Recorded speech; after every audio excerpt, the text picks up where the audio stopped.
بسم اللہ الرحمن الرحیم۔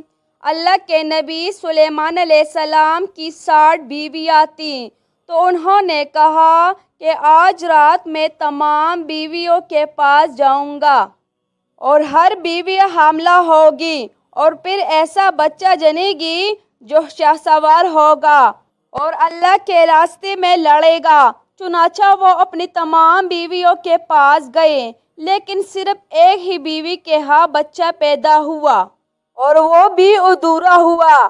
نبی کریم صلی اللہ علیہ وآلہ وسلم نے فرمایا کہ اگر سلیمان علیہ السلام نے انشاءاللہ کہہ دیا ہوتا تو پھر ہر بیوی حاملہ ہوتی اور شاہ سوار بچہ جنتی جو اللہ کے راستے میں جہاد کرتا۔ صحیح بخاری حدیث نمبر 7469۔